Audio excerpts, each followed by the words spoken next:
이번 시간엔 구조체 1에 대해서 알아보겠습니다.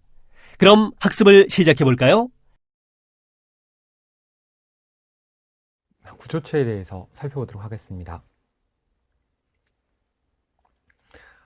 구조체는 이제 기존에 있는 개념과는 조금 다른 그런 개념이 있습니다. 구조체는 서로 다른 종류의, 다른 타입의 데이터를 하나로 묶을 수 있는 방법을 제공하고 있고, 프로그래머가 여러 형태의 자료형을 묶어서 새로운 자료형을 만들 수 있는 방법을 제시하고 있습니다. 결국 구조체는 이제 객체 지향 프로그래밍, 오브젝트 오리엔티드 프로그래밍에서 말하는 이제 클래스의 모체가 되는 그러한 개념으로 생각하면 좋을 것 같습니다. 결국 구조체와 가장 비슷한 것은 배열을 줄 수가 있는데, 배열과 구조체의 차이는 뭔가 하면, 배열은 같은 여러 가지 데이터 타입을 하나로 묶은 것이 결국 배열이죠. 그런데 구조체는 데이터 타입이 다른 것들을 하나로 묶은 것을 구조체라고 얘기를 합니다. 그러니까 배열 같은 경우는 정수형 또는 실수형 또는 문자형, 이런 것들을 반복해서 쓸 수 있도록 하는 형태인 반면에, 구조체는 정수형과 문자형과 실수형, 논리형, 여러 가지 자료 형태를 하나로 묶어서 동시에 쓸 수 있도록 만든 것이고, 그것이 이제 구조체가 되겠습니다. 그림으로 간단히 설명하면, 구조체에서는 학생이라는 구조체에 학생의 이제 번호와 이름과 그리고 학점, 그러니까 번호, 이름, 학점을 동시에 묶어서 하나의 새로운 데이터 타입으로 할 수 있도록 한 것이 구조체다 라고 생각하면 되겠습니다. 구조체의 선언과 초기화와 사용에 대해서 살펴보도록 하겠습니다. 아까 얘기한 것처럼 구조체는 서로 다른 자료형의 변수들을 묶어서 새로운 자료형을 만드는 것이 이제 구조체라고 얘기를 했었고요. 그렇기 때문에 구조체를 선언하는 방법은 구조체 스트럭처라는 구조체 키워드를 쓰고, 그 다음에 태그, 이게 이제 구조체의 이름이 아니라 어떤 구조체의 데이터 형식인지 나타내는 태그라는 용어를 사용을 합니다. 구별하기 위해서. 그리고 구조체에는 자료형과 그 각 멤버 함수들, 멤버 변수들을 쓰고, 그리고 중괄호로 닫고 세미콜론으로 구조체의 자료 형식이 이렇다라는 것을 컴파일러에 알려주게 됩니다. 결국 태그라는 이름을 가진 구조체를 정의하는 것이고, 이 태그는 새로운 자료형, 예를 들어서 정수형, 문자열, 실수형, 이런 여러 가지 다양한 자료 형태가 멤버 함수의 자료 형태가 나올 수 있기 때문에, 그런 것들을 구분하기 위해서 태그라는 용어가 새로 정의되었죠. 그럼 예를 들어서 2차원 공간에서의 한 점을 표현하는 구조체의 자료형을 포인터라고 하고, 포인트라고 하고, 이것을 x축의 값, y축의 값으로 구조체로 이제 선언한 그런 예가 되겠습니다. 구조체 스트럭처 키워드를 사용해서 스튜던트라는 구조체 태그를 가지는 구조체를 선언하는 것은 이제 학번, 이제 이름, 학점. 그러니까 한 학생에 대해서 학번하고 이름하고 학점을 하나의 구조체로, 하나의 새로운 데이터 타입으로 만드는 것을 의미하게 되는 거죠. 그리고 구조체를 선언은 중괄호로 묶어주고, 끝날 때는 세미콜론으로 끝나는 그런 형태가 됩니다.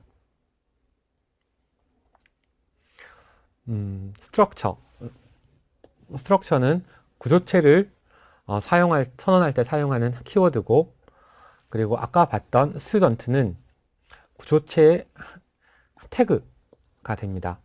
이 구조체 태그는 학번하고 이름, 학점, 학점의 데이터를 가지고 있는 새로운 자료 형태, 새로운 자료형으로 이제 생각해도 큰 무리가 없고, 이 태그는 그러한 자료 형태를 나타내는 이름이다 라고 생각하면 좋을 것 같습니다. 구조체 태그는 여러 가지 구조체들을 구분하기 위해서 사용하고 붙여지는 이름이 되고요. 태그 다음에는 중괄호를 써주고 중괄호 사이에는 원하는 변수들을 구조체 변수들을 선언할 수 있는데, 구조체에서는 변수라고 얘기하지 않고 이제 구조체 멤버다 라고 얘기를 하게 됩니다. 구조체 멤버는 구조체에 포함되는 변수이지만, 기존에 이제 변수랑 구분하기 위해서 이제 구조체 멤버라는 용어를 쓰고, 조금 전에 선언했던 이제 스튜던트라는 구조체 태그에서 넘버, 이름, 학점이 이제 구조체 태그에 포함되는 변수 또는 구조체 멤버로 볼 수가 있고, 어떠한 데이터 타입의 변수들도 구조체의 멤버가 될 수 있습니다. 구조체는 구조체 안에 정의되는 변수들은 모두 이제 유일한 같지 않은 이름을 가져야 되고, 구조체의 정의가 끝나면 반드시 세미콜론을 붙여서 구조체의 정의가 끝났다라는 것을 컴파일러에 알려줘야 되고, 결국 구조체를 정의하는 것도 하나의 이제 문장에 해당하기 때문에 세미콜론을 붙인다 라고 생각하면 좋을 것 같습니다. 구조체 선언은 변수 선언이 아니고 구조체 안에 어떤 변수들이 들어가 있다 라는 것만을 말해주는 것이고, 그러니까 구조체의 형태만을 정의한다. 그러면 조금 다르게 얘기하면 함수의 이제 원형을, 함수를 사용하기 전에 미리 얘기해 주는 것과 이제 비슷한 개념이다 라고 생각하면 좋을 것 같고요. 그리고 구조체를 이용해서 구조체의 이제 변수를 아직도 선언하고 초기화를 해야, 변수 선언을 하고 초기화를 해야 되기 때문에 아직 구조체 변수는 만들지 않았기 때문에 변수 선언이 아니다 라는 것을 기억해야 됩니다. 구조체 정의를 하는 몇 가지 예를 들어보면, 2차원 공간에서의 이제 X좌표와 Y좌표를 구조체로 묶을 수도 있고, 복소수에서 실수부와 허수부를 구조체로 묶을 수도 있고요. 그 다음에 날짜 데이터를 년, 월, 일, 물론 뭐 시간 데이터도 뭐 들어갈 수 있겠지만, 이렇게 데이트라는 구조체 태그를 사용한 새로운 데이터형을 만들 수도 있고, 사각형, 렉탱귤러라는 구조체 태그를 사용해서 좌측 상단과 좌측 상단의 좌표와 너비와 길이를 이용해서 사각형에 대한 구조체 선언을 할 수가 있습니다. 구조체의 변수를 생성하는 것은 기본 자연과 똑같이 변수 생성 앞에 이제 스트럭처가 이제 붙는 것만 다르게 되죠. 구조체 변수 선언은 스튜던트 태그를 가진 구조체의 S1이라는 변수를 선언하게 되는 겁니다. 그러면 결국 구조체의 데이터 타입은 태그는 스튜던트고, 그리고 S1이라는 구조체 정의를 하게 되고 이제 세미콜론을 하게 되죠. 결국 이렇게 써야 구조체 변수가 선언이 끝나, 구조체를 선언했고 구조체 변수를 만들었다 라고 얘기할 수 있습니다. 구조체 변수의 내부는 조금 전에 변수 생성한 스튜던트의 S1 구조체의 변수는 이제 학번과 이름과 학점으로 구성되어 있고, 이것은 이제 멤버 함수로 넘버, 네임, 그레이드가 들어가 있고요. S1에는 이제 실제 메모리 공간이 할당이 되고, 인테저 4바이트, 캐릭터 10바이트, 그 다음에 실수형인 학점 8바이트에서 총 22바이트의 공간이 할당되게 됩니다. 컴파일러는 이제 액세스 속도를 빠르게 하기 위해서 더 많은 메모리 공간을 할당하는 경우도 있으므로 사이즈 오브 연산자를 이용해서 이제 그 변수의 크기가 어느 정도 되는지 확인할 수가 있습니다. 구조체 변수는 소스 파일의 처음 부분에서 이제 구조체를 정의할 때 생성하게 되고요. 구조체 정의는 전체 소스 파일을 사용해서 이제 변수를 만들 수가 있고요. 그러니까 전체 소스 파일 어느 부분에서나 변수를 만들 수가 있고, 구조체 정의에서 특정 함수 안에, 이제 메인 함수나 어떤 호출된 함수 안에 구조체를 정의를 하면 그 안에서만 변수를 만들 수가 있습니다. 구조체 변수 생성은 구조체를 나타내는 스트럭처와 구조체 태그를 쓰고 이 데이터형을 따르는 S2와 S3의 변수를 만들겠다라는 거죠. 그러니까 S1, S2 변수 두 개를 선언을 한 거고, 기본 자료형으로 선언하는 것과 비교하면 키워드 스트럭처를 앞에 추가하는 것과 다른 점이 없습니다. 결국 이거는 데이터 타입이 되는 거기 때문에 이 데이터 타입이 이제 구조체다라고 스트럭처를 앞에 붙이는 것 말고는 차이점이 없다라고 볼 수 있습니다. 그리고 이제 구조체를 선언하면서 바로 이제 변수를 생성할 수 있는데, 스트럭처에 태그 달고 멤버 함수 쓰고 그리고 중괄호로 닫고 나서 변수명을 쓰게 되면 선언과 동시에 바로 변수가 생성되는 형태로 사용할 수 있습니다. 구조체 선언과 구조체 변수의 선언이 분리된 경우에는 초기화를 해야 되겠죠. 초기화는 선언 뒤에 이제 초기화를 해야 되고, 구조체 변수의 초기화는 배열과 비슷합니다. 그러니까 배열 같은 경우는 중괄호 안에 나열을 함으로써 그 값들을 초기화할 수 있는 것처럼, 구조체도 그 초기 값들을 중괄호 안에 나열함으로써 초기화를 할 수가 있습니다. 그것의 예를 들어서 이제 스트럭처의 스튜던트 타입의 S1 변수의 초기 값은 넘버는 24번, 이름은 김, 학점은 4.3.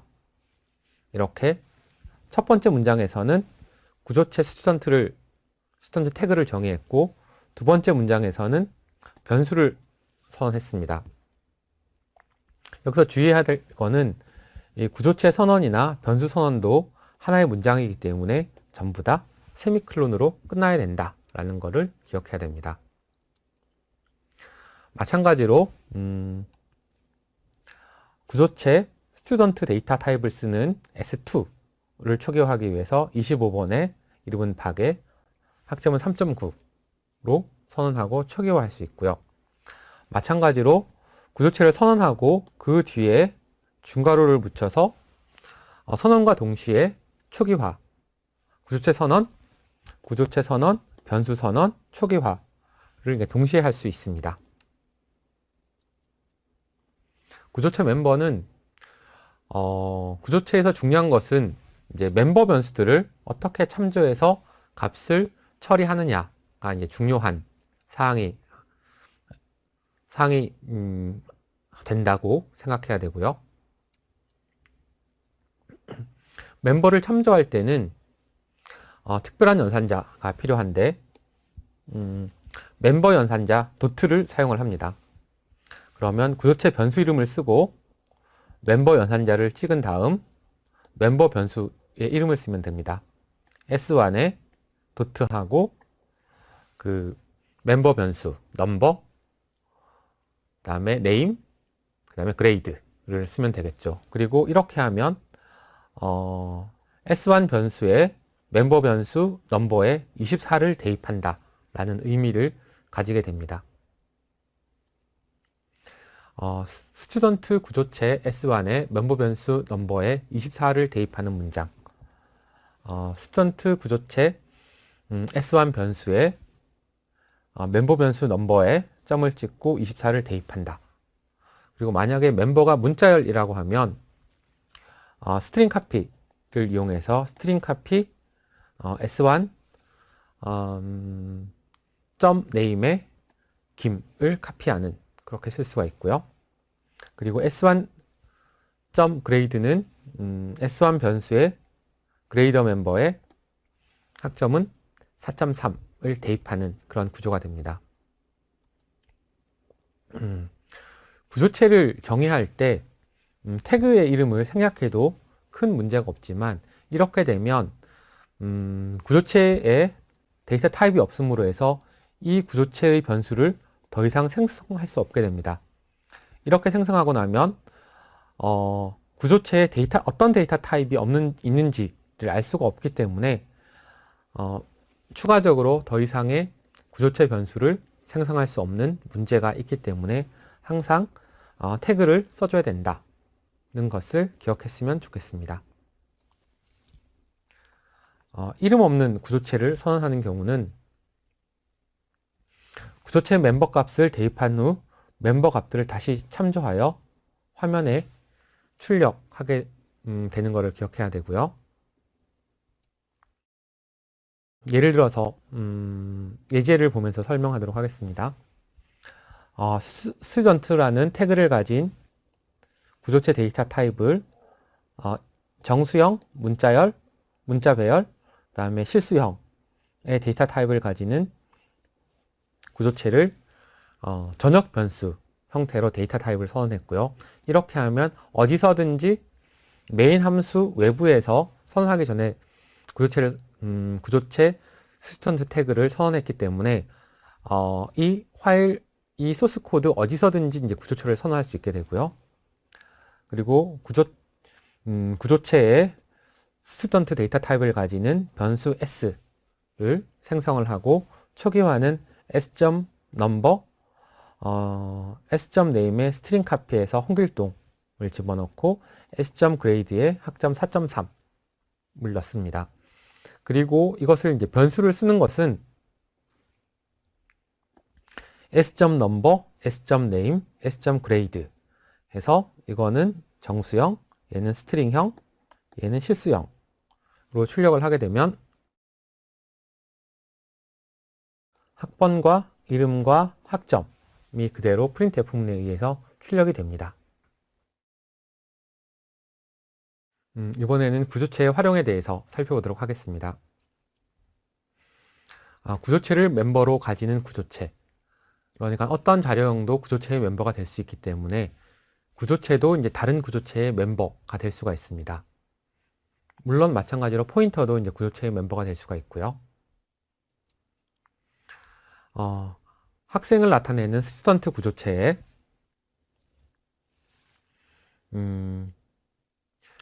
돕이라는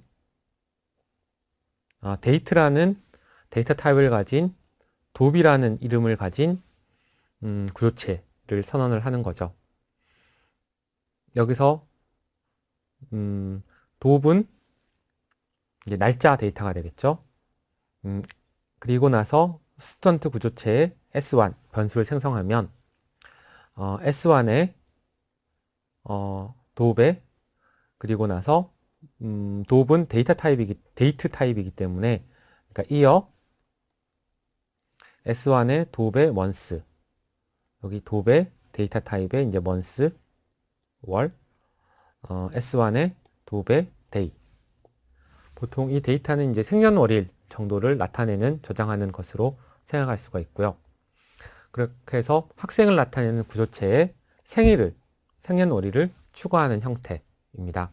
그러면 날짜를 나타내는 구조체를 별도로 정의해서 스튜던트 태그에 구조체 안에 스튜던트 태그를 가진 구조체 내에 데이트 구조체를 멤버 함수로 포함되는 그런 형태가 되는 것입니다.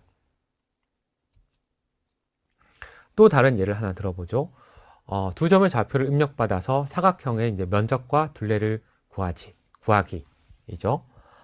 사각형의 형태는 P1과 P2 두 점이 있고, P1은 좌측 상단에 있고 P2는 우측 하단에 있는 것을 기억해야 됩니다. 그러면 구조체를 만들 때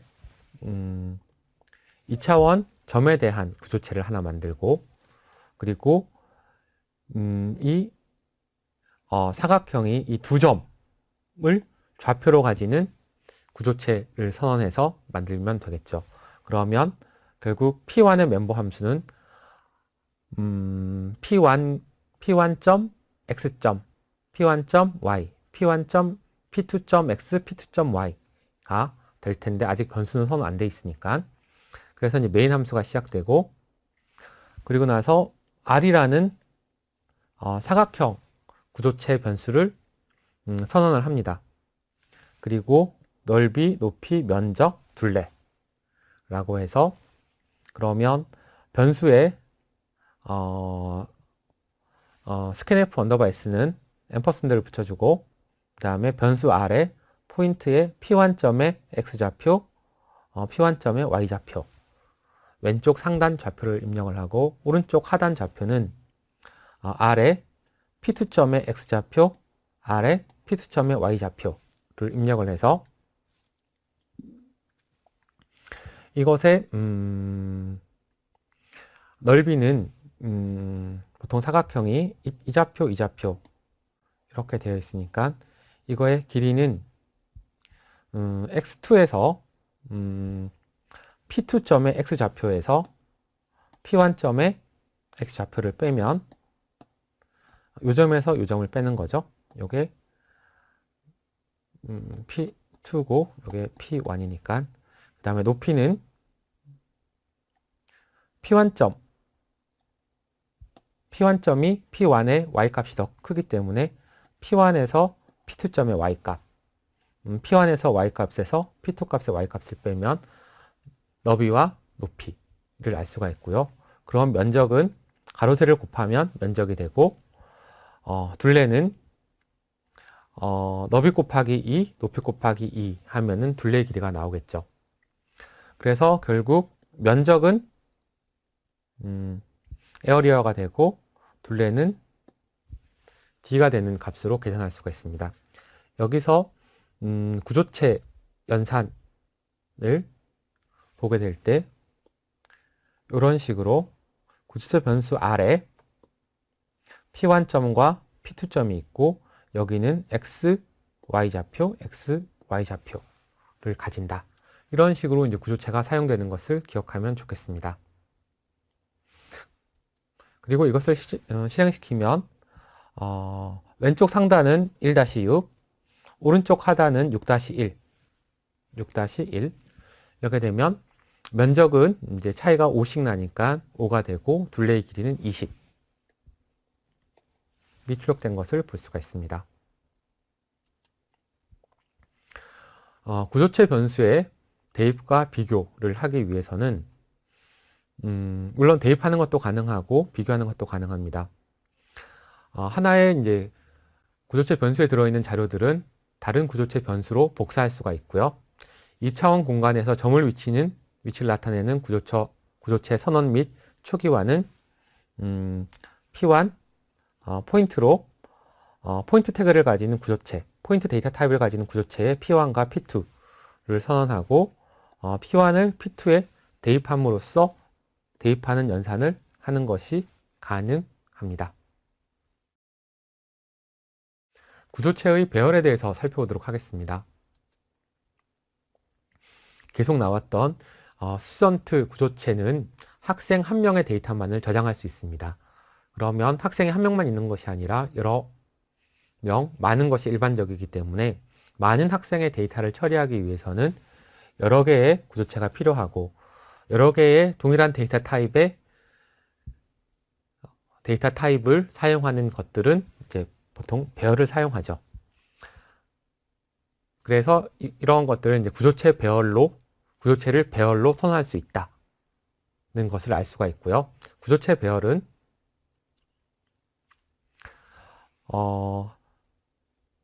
구조체 자체가 여러 개 모인 구조가 이제 구조체 배열이 됩니다.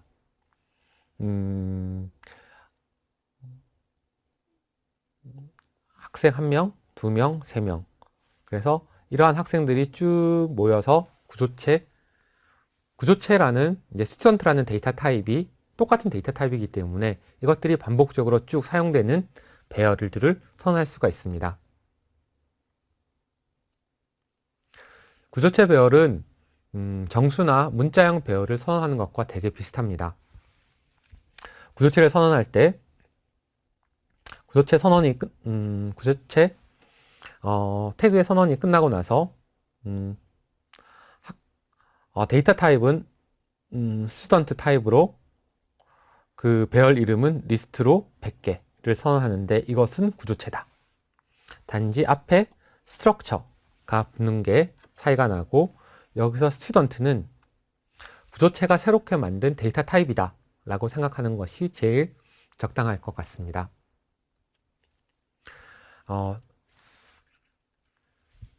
스튜던트 구조체의 배열을 리스트라는 이름으로 선언한 게 되는 거죠. 이 배열은 이제 100명의 학생 데이터를 저장하는 것이 가능하고 각 학생들의 데이터는 구조체로 표현이 되어 있습니다. 배열에서 이제 인덱스가 2인 원소의 구조체의 값을 저장하는 것은 리스트 2의 구조체 연산자 점의 넘버의 24번이죠. 그리고 스트링 카피를 이용해서 이름을 리스트 2의 네임에다 집어넣고 리스트 2의 학점은 4.3을 대입하게 됩니다. 그리고 항상 기억해야 될 것은 컴퓨터는 모든 숫자의 시작이 0이기 때문에 구조체 배열의 인덱스도 당연히 0부터 시작한다 라는 것을 기억해야 됩니다. 그리고 이제 구조체 배열의 초기화를 하기 위해서는 배열 초기화 안에 구조체의 초기화가 들어가야 하므로 중괄호 안에 또 중괄호가 필요하다는 것을 볼 수가 있고요. 그러면 3명의 배열에 대해서 각 배열의 값은 중괄호로 묶고 그리고 나서 번호 1번, 이름은 박, 학점은 3.42, 번호 2번, 번호 3번 이렇게 되고 끝날 때는 세미콜론으로 끝나게 됩니다. 학생들의 데이터를 반복 구조를 이용해서 입력을 받고 출력하는 예제를 살펴보도록 하죠. 스튜던트 데이터 타입을 가지는 구조체를 선언을 하고 메인 함수가 시작합니다. 그리고 스튜던트 데이터 타입을 가지는 구조체 배열 리스트를 원소 3개짜리로 선언을 하고요. 그리고 반복문을 사용해서 학번을 입력하고 그 학번을 입력하면은 데이터 타입에 앰퍼센드를 붙여서 그 주소로 넘겨주게 되죠. 이름도 마찬가지로 이름은 스트링이니까 글자를 이제 20자 받아서 이제 저장하게 되고요. 그 다음 학점을 입력하라고 하는 것은 이제 롱 플루트로 이제 주소를 연결해 주게 되죠. 그리고 이제 이것을 다시 이름, 학점, 첫 번째 이름, 그 다음에 학점을 출력하는 그런 예제가 됩니다. 이거를 출력해 보면 제일 처음에 학번 이름 학점을 입력하고 학번 이름 학점 입력하고 학번 이름 학점 근데 이름을 홍길동 1, 2, 3로 하고 학번은 1, 2, 3 학점은 3.1, 3.2, 3.3으로 했습니다. 그러면 이름을 반복문을 써서 홍길동 1, 2, 3이 출력되고 학점은 3.1, 3.2, 3.3으로 출력된 것을 볼 수 있습니다. 지금까지 학습한 내용을 퀴즈를 통해 확인해 보도록 하겠습니다. 스타트 버튼을 눌러 퀴즈를 풀어보세요.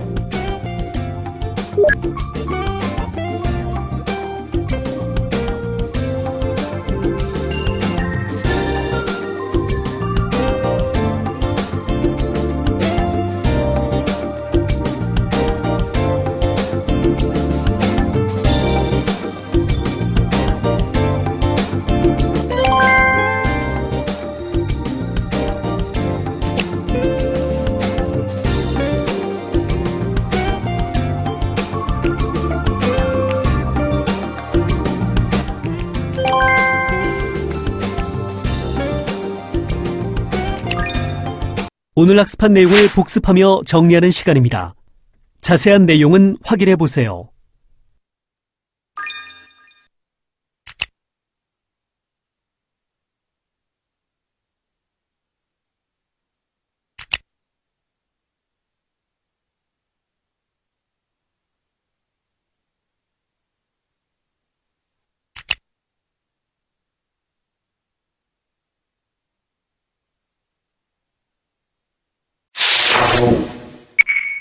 수고하셨습니다.